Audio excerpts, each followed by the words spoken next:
Halo semuanya. Kenalkan, saya Fadila Kusumo dengan NIM 124430115. Kali ini saya ingin menjelaskan mengenai materi biologi sel dan molekul tentang materi struktur sel pada manusia.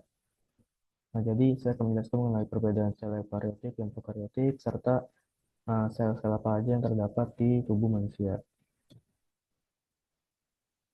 Jadi yang pertama itu apa itu sel manusia? Sel manusia ini adalah unit struktural dan fungsional terkecil dari tubuh yang mikroskopis, yang membentuk jaringan, organ, dan sistem organ untuk menunjang kehidupan. Tubuh manusia terdiri dari triliunan sel eukariotik yang melakukan fungsi vital seperti metabolisme, reproduksi, dan menghasilkan energi. Lalu ada berbagai macam sel yang ada di dalam tubuh manusia, yaitu yang ada di struktur sel, bukan di dalam tubuh manusia, ya, teman-teman. Jadi macam-macam selnya itu ada, yang pertama ada sel prokariotik, yaitu sel prokariotik adalah sel sederhana yang tidak memiliki inti sel atau nukleus sejati dan organel terikat membran lainnya. Dengan materi genetiknya tersebar di sitoplasma dan di dalam area yang disebut nukleoid. Lalu ada eukariotik. Sel eukariotik adalah jenis sel kompleks yang memiliki membran inti atau nukleus untuk membungkus materi genetik atau DNA dan berbagai organel membran-membran seperti mitokondria, retikulum, endoplasma, dan kompleks Golgi.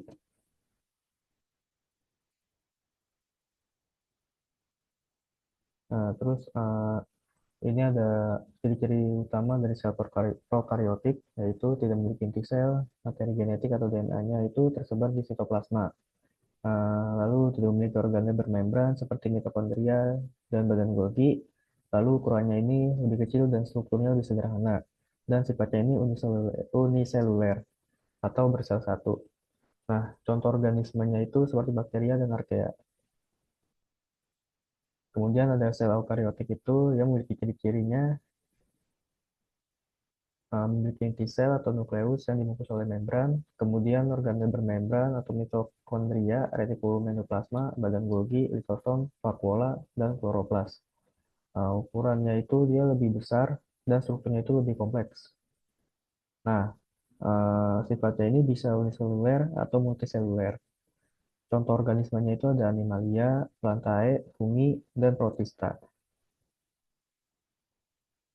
Nah, kemudian ada struktur sel pada manusia. Jadi di sini ada 14 macam struktur sel pada manusia yang sudah saya gambarkan juga. Ini contohnya. Ini adalah salah satu gambar yang saya buat yang saya dapat referensi itu dari Google, kemudian saya gambar dan saya warnai. Nah, ini dia nih. Nah, ini ada nukleus, nukleolus, retikulum endoplasma kasar, retikulum endoplasma halus, ada mikrotubulus, badan Golgi, vakuola, sentriol, lisosom, mikrofili, mitokondria, ribosom, sitoplasma, dan membran plasma. Nah, ini gambar struktur selnya, teman-teman.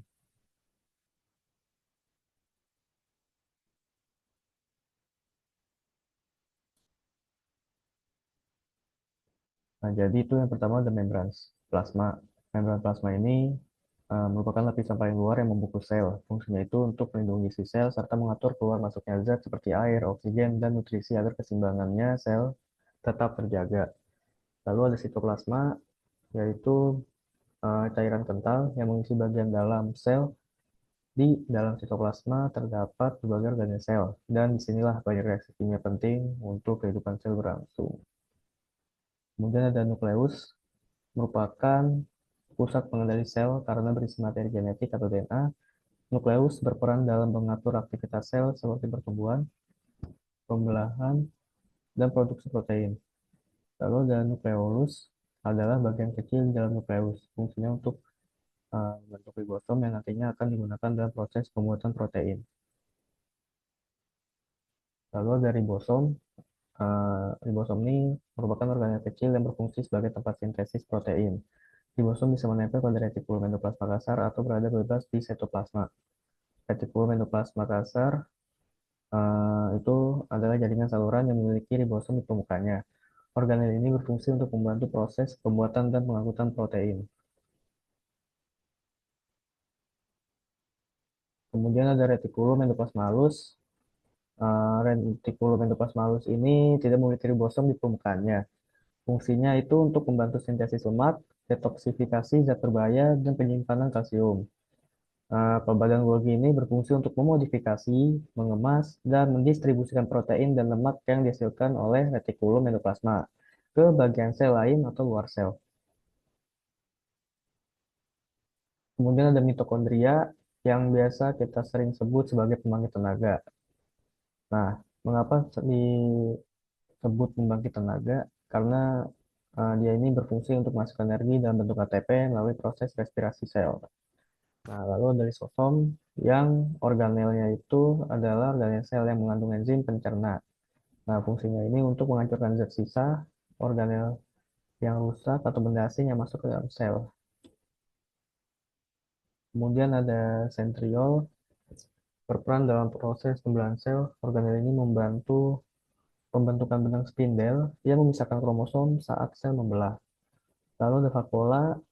Vakuola pada sel hewan juga berukuran kecil dan fungsinya ini sebagai tempat penyimpanan zat seperti makanan, air, atau sisa metabolisme. Lalu ada mikrotubulus, adalah bagian dari rangka sel atau sitoskeleton yang fungsinya untuk menjaga bentuk sel dan membantu pergerakan organel di dalam sel. Lalu ada mikrofili. Nah, ini yang terakhir nih.